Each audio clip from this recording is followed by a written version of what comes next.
But let's be frank. The House is broken. We're not solving problems.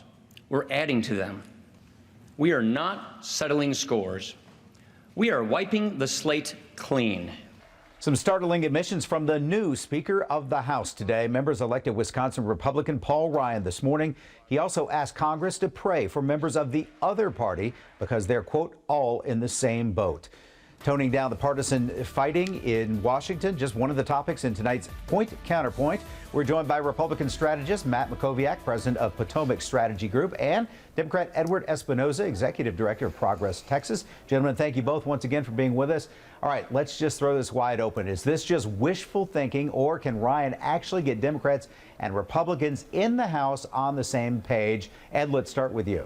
You know, the problem isn't necessarily getting Democrats and Republicans on the same page. It's that Republicans are deeply divided between the Tea Party and the rest of the Republicans. When they can mend those fences, maybe they can get something done. But right now, the problem rests within its own party.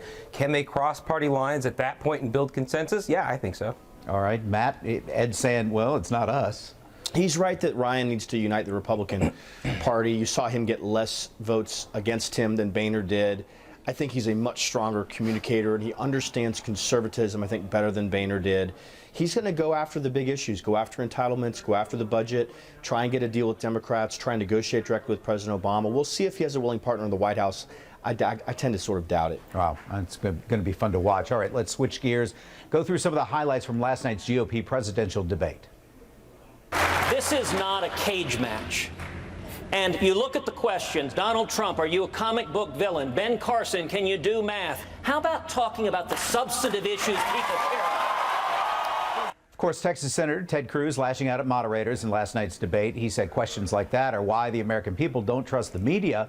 But if you look at the last few years, it doesn't seem the public trusts Congress either. Matt, let's start with you. Do you agree with Cruz? And if so, what questions should have been asked in the debate?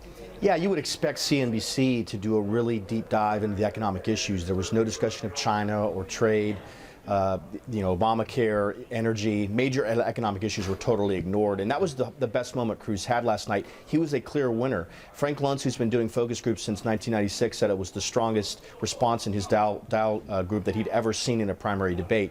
Marco Rubio was the other clear winner. He did very, very well in handling the attack from Jeb Bush, may have essentially ended Jeb Bush's campaign. Ed, what do you think? Others had similar complaints. Do the candidates have a legitimate point in the questioning? Look, very easy to complain about the questions. They've been complaining about the questions in every debate, dating back to the first debate that was on Fox back in August. When you're running for these offices, you're going to get tough questions. You're going to get uncomfortable questions. But a question isn't the problem. Answers are what usually get candidates hung up on these things. They didn't address equal pay. They were on a college campus. They had 2 responses on student loan debt, and they didn't really talk about paid leave. The bigger problem here are the issues that resonate with voters, and those are things that didn't work yesterday. We're going to stay with the Republican race this week. A new CBS New York Times poll shows Ben Carson pulled ahead of Donald Trump with Republican voters. Carson's now at 26% compared to 22% for Trump, 8% for Marco Rubio, 7% for Bush, and then down at the bottom there, 4% for Ted Cruz.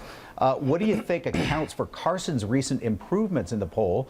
So what's he doing right? What is Trump doing wrong, if anything, at this point? Matt? Yeah, Cruz is by far the best Carson is by far the best light candidate in our field. His net favorability is in the low 70s. It's really uncharted territory.